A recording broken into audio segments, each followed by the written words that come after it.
Good morning and welcome back to the West Ham Network for your analysis show of the game the other night. We played, of course, Fcsb. We won the game, if in the end, quite convincingly. And live show, sneezing, that's just what happens. But in the end, we did win the game quite convincingly. It was not the greatest of first halves, but we did come out of the traps in the second half, and I'm going to be bringing to you my analysis, in particular on the game now. Myself and Russ decided not to do any content the other evening, just out of respect to the situation, and we send all our condolences, of course, to Queen Elizabeth II's family, and we just felt like it was right not to do it, but Russ has done a piece on that today, so we'll leave that where it is, and we thought it's important to come back and talk to you guys and give you our kind of analysis and thoughts ahead of the game. And now, of course, we've got the games that are now that are going to be gone, postponed for the next. Well, the Newcastle game definitely is postponed, and we're going to be waiting to hear what happens with the Everton game, and then obviously Silkenberg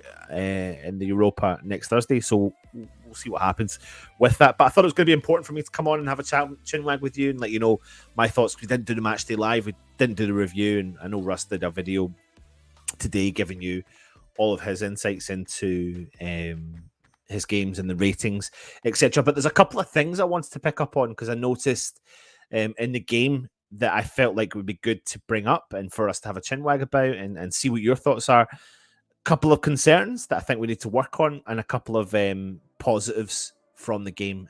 We all know one of the particular positives, which was Flynn Downes, which we'll come on to in a minute. But the first thing is, the first half for me wasn't great. It wasn't fantastic. I felt like we did, within reason, bombard their goal. They attempted a few chances as well in the first half, and I thought some of our players made good spaces and good gaps, but just couldn't put the ball into the back of the net. But equally, you could say that their final third was their biggest issue, and against teams in better positions than them in the Premier League, we would get found out in those circumstances. And here is one of the examples that I'm actually going to bring up onto the screen here for you. Let me just change that background. There you go. That makes it a little bit easier. So you can actually see here, this is in the first half, and particularly you can actually see it's in the 3rd minute as the ball's getting played through. Now we have, look at our back line. I mean, there's 4. Obviously, Ogbonna has stepped out, but we shouldn't be finding ourselves in that situation at all. And I find that Ogbonna, I've been concerned with Ogbonna over the last couple of seasons. I'm not going to, beat around the bush here.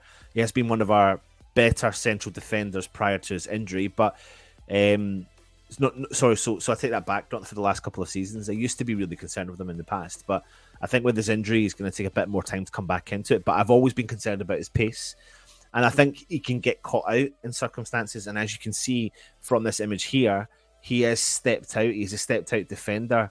And Kira, what I think's happened here is there's been no communication. We see this quite a lot in the next few clips that I'm going to show you. Fortunately, the player, I think it was Compagna, didn't get a chance to put the ball through. I think I've got the clip of the next one. Yeah, I do. But the point of the matter is we're finding ourselves in these circumstances everywhere else on the park. You can see here we're pretty well covered. Soufal's there. The man's behind him. We've got 1, 2, 3, 4, 5, 6, 7 West Ham bodies in and around that area to the 2 that are attacking from them. We should really be dealing with this situation. No problem at all, not getting ourselves into that situation. Next up, though, this isn't for me, this shows that the lack of communication in the back. We've got Kira there, we've got Emerson there, and I'll highlight some of the issues that I think defensively we've got, especially coming from the left back, considering we're playing Emerson Palmieri in a more forward attacking midfielder wing back role. But Ogbonna should never be doing what he's about to do. You've got flat-footed Areola. He's anticipating the situation.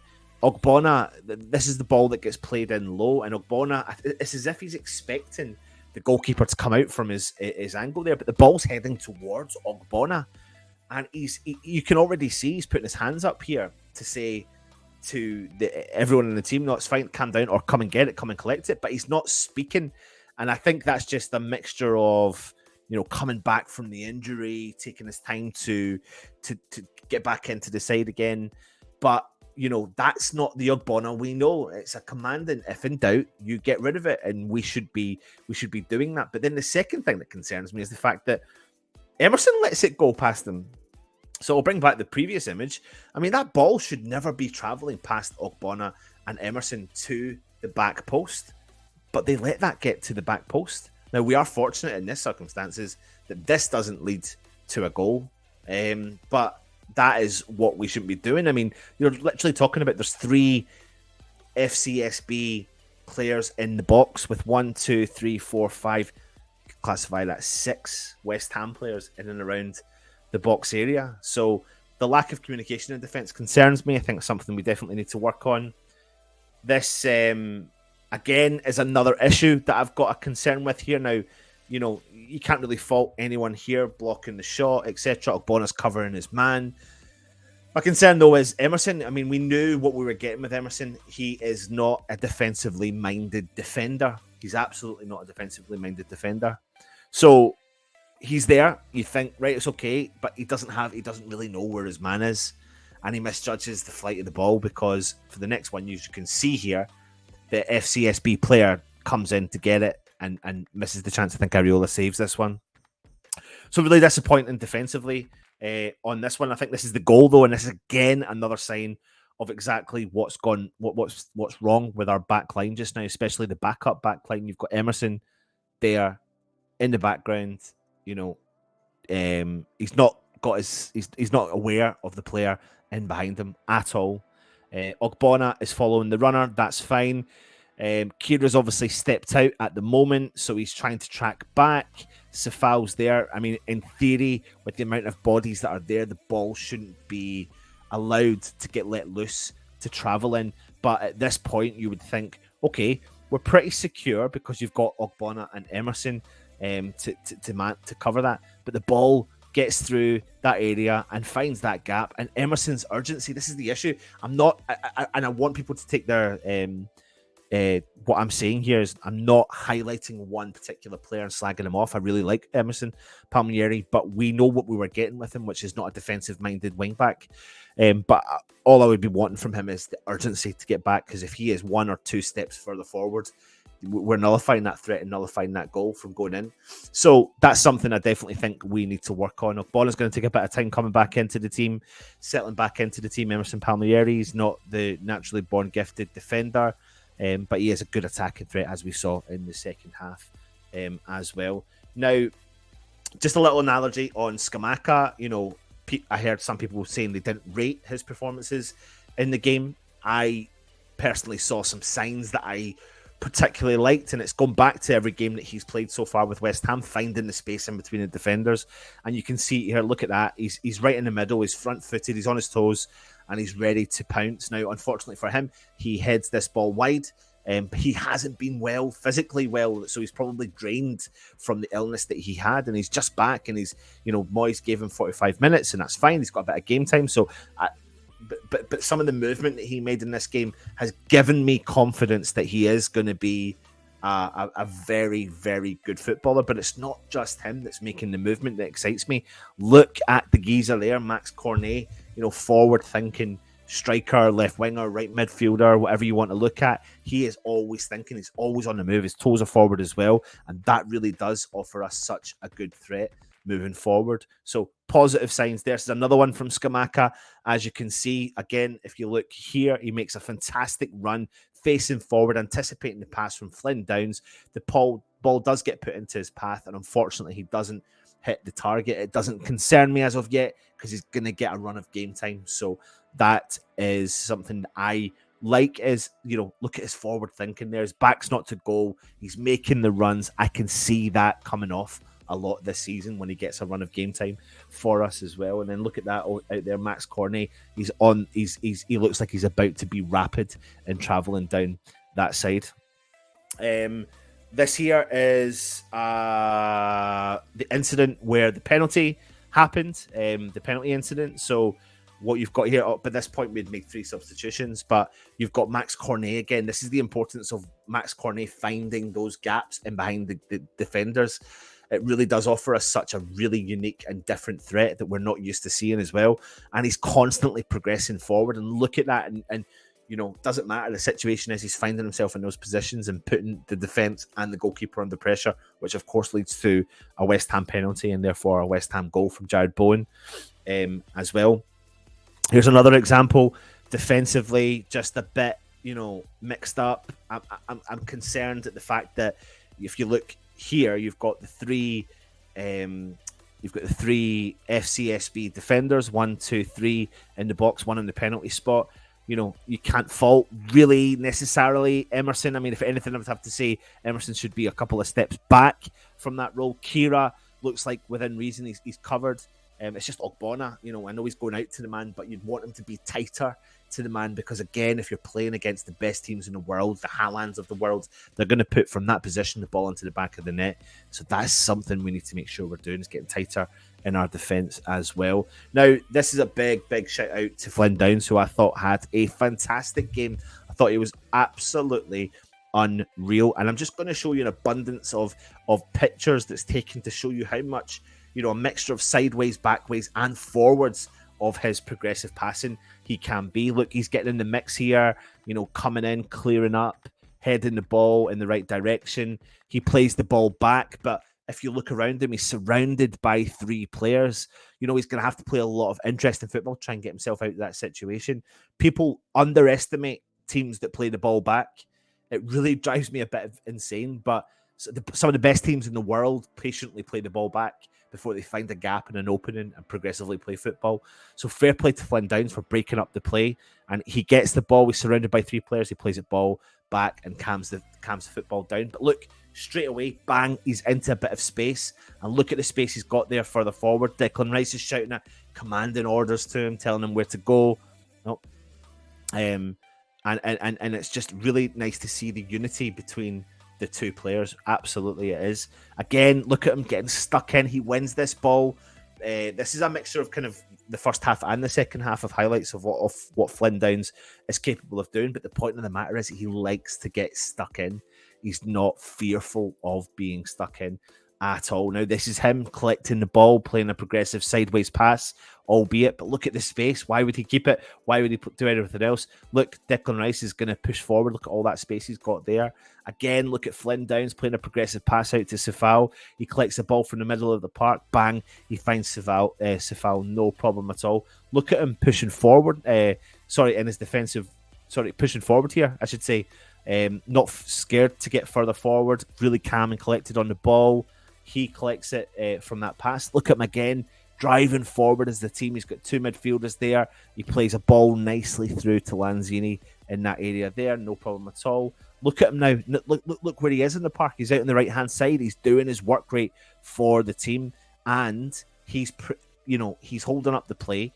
He's preparing himself. He's got a decent vision on the ball as well. Then bang, look at him on the middle of the park again, and he's going to play this ball through to Declan Rice, who's got the space, and of course Declan Rice can ping the ball to one of these 2 players. It's just a pure, utter, fantastic example of an all-round midfielding performance from him today, from him the other night.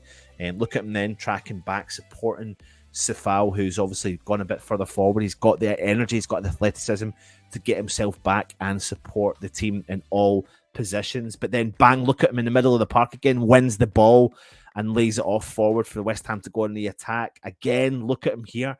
He finds himself out there supporting Sefao, but instead of going back to the keeper, he finds a neat little pass through to Sefao, who gets tackled and the ball goes out for a throw-in. But look, that's a nice little cheeky pass. Again, we've lost the ball. He comes in, he tackles, and he wins it back and plays the ball into the path of the West Ham player. I've got so many of these pictures, it's ridiculous, but you don't realise what a quality game Flynn Downes had.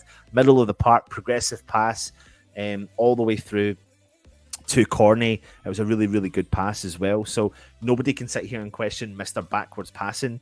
But look at this. The comfortable... What I love particularly about this picture is his back is to the player. The player's on the front foot. He is absolutely guarding that ball with every inch of his life. In actual fact, I actually believe this is the picture from the thumbnail that we're using today. He's guarding that ball with his life, but no, you kind of feel like nobody's going to get anywhere near that ball when he is on it. Declan Rice is in a bit of space. He's doing all the work, complimented Declan Rice really, really well. There you go again, playing into our West Ham player again. Doesn't matter. It's just patient build-up play. Look, winning the ball off the opposition player in the middle of the park, collecting it, calming the football down. Again, in the middle of the park, finding Declan Rice has got himself in a bit of space. He's not scared to run. He's got so much energy. Collecting the ball again in the middle of the park, playing the ball out wide. You can see it's ridiculous. Breaking up the play at any moment, but also not just breaking up the play and giving it to the opposition, breaking up the play and passing it to a West Ham player.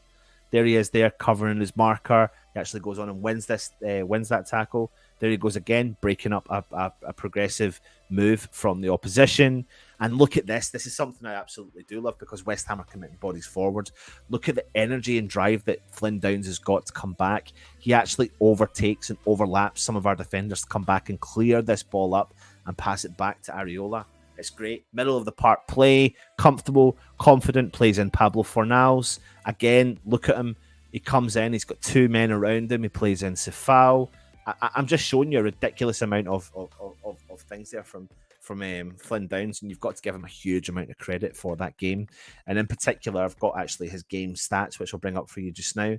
This is Flynn Downes' game stats against Fcsb. He had 91% pass completion rate. He had 72 touches, which is some of the most touches that we've seen in a West Ham shirt this season.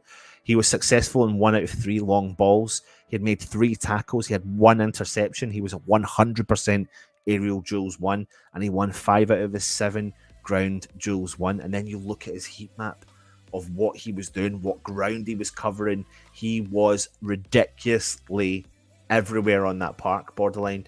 And I think Moyes is going to be really pleased with what he saw from Flynn Downes in particular. Now, big shout out for me, Antonio as well. Got to give Antonio shitloads of credit, and he absolutely deserves it. I'm just going to bring up a couple of clips here just to show you what I was really delighted about and it was just finding the right spaces this time. And I think the benefit to having a player like Scamacca and Antonio is that when Scamacca's back, it gives Antonio that rest. So we didn't rely on Antonio playing the 90 minutes, but he came in for 45 minutes and he gave us a fantastic 45 minutes all-round performance from Antonio, finding himself in good spaces. That was saved, that chance. There he is out there in the right wing, which is very rare for him to do, but winning the ball, getting in front of the defender, holding the play up. Here he is now out in the left wing, doing his work. But what I loved about it was he was collecting it and he was thinking forward rather than just doing his build-up play. And this is something that excites me for the future of West Ham because I can genuinely see the benefit to having Scamacca and Antonio in the park because Antonio ran their defenders ragged in a whole game, and in particular on the left-hand side, which you will see in the next lot of pictures. This is not even in the same amount of play. This is in a different play. This is the one where he was then fouled from the defender, and he tried to keep it in as well. Here he goes again, out to the left-hand side. He's thinking forward, progressively thinking. Another one out on the left-hand side. His head's up. He's looking forward. He's looking for opportunities. He's confident. He's rested. He's energized. Great. Finding himself into dangerous positions. This ball gets crossed in. I can't remember if this keeper saves this or it goes out for a corner at the moment, but he's throwing his body around. And I think it's because he's getting the rest that he's got the energy to find himself into those spaces as well. Look at him chasing the ball. He wins this 50-50 with the defender. No problem at all. Again, look at him on the attack, thinking forward, going ahead. Sorry, hopefully you've got me back. Yeah, just lost the camera there for a second. And this is the goal. This is the start of his own goal. Ball gets played through to him. The defender is there. He uses his strength. That's all he does. He maneuvers his body. He drops his shoulder. The defender has no clue and no ability, no awareness to be able to deal with this at all. Antonio's all over it. But the fact of the matter is, the job is not done. He has to do all the hard work from there. Look at him driving forward. This is the Antonio, refreshed, fresh legs, rested, ready to go, driving forward. And what's great is left foot shot in the back of the net. Fantastic performance from Mr. Mickey Antonio. So I'm going to bring up to you some more of the stats from some of the players in the game. Here's Antonio's stats in the game as well. You've got 20 touches he made. Sorry, I don't know what's going on with my camera today. Apologies, I do apologize, but I'll bring this up for you. So he had 20 touches. He had 67% pass completion rate, which is very, considering he played the second half, it's very good. He had 100% ground duels won, a third aerial duels won, 3 key passes, 1 big chance created, 1 goal, and of course 1 assist, which was for the Emerson goal as well. And look at his heat map here on the right hand side. Not just forward thinking, he does cover a little other areas, but he's predominantly out on the left. I think him being out there does offer us such a, you've got Cornet, you've got Antonio, you've got Scamacca, and you've got these players. Antonio he would cause any defense problems out in that left hand side. No ifs or buts about it. And I can see when at some point in this season why we would potentially maximize it as well. I have to give another shout out to another player, Max Cornet. 88% pass completion, 36 touches, 100% long ball accuracy, 4 key passes, 5 out of 9 ground duels won, 50% of aerial duels won, dominated that left-hand side, forward-thinking player. He bridges the gap between the midfield and the forward, and he really does give us an option moving forward. What this game really taught me was that we have got players that are capable of changing things in the Premier League the way it is, and they've started to get bedded in, and we're starting to see really good forms of play. I've not even spoke about Paqueta, I've not spoken about Fornals and some of the other players that were there, because I felt like it was really important to talk about particularly the midfield and the attacking area. And last but not least, I mean, the point I want to bring up to you is the attacking area. Look at Antonio when he's driving forward. You've got Paqueta coming through the middle. You've got Bowen out there on the right. Everyone's shouting for the ball, finding the space, getting the angles. And that is something about a West Ham team that are gelling. New players coming in. We're gelling. We're starting to mix it up a little bit. And it does and is hopefully looking a little bit more exciting. Listen, I'd love to be able to bring you the highlights, but we're not allowed to. So I hope you have enjoyed this kind of analogy and analysis on the players. But we have unearthed a little gem here in Flynn Downes. I think he's going to get a little bit more game time. I think it's shown that in the Europa League conference, albeit against Fcsb, that he can step up to the plate and do a job for us. It'll be interesting to see if he gets a little bit more game time in the Premier League. Soucek depends on Soucek's, knock that he's got. However, it also depends on when West Ham games come back, due to the news the other day with Her Majesty the Queen unfortunately passing away. So we'll have to wait and see when the games are back. Will Soucek be there? Will he be rested enough? Will he have trained? Flynn Downes has trained, come off a good game. Does Moyes switch it up again and look at it that way? Is it Mark Noble number 2? Is it Scotty Parker number 2? It's actually a mixture of both of them, because he doesn't look like one or the other. He's got elements of both of those players, but he's definitely an exciting prospect for the future, and I am excited to see him in the West Ham top. If you're new around here, hit the subscribe button, hit the thumbs up, leave a comment, give us your honest feedback. Hope you've enjoyed it. Stay safe, and of course, come on, you Irons.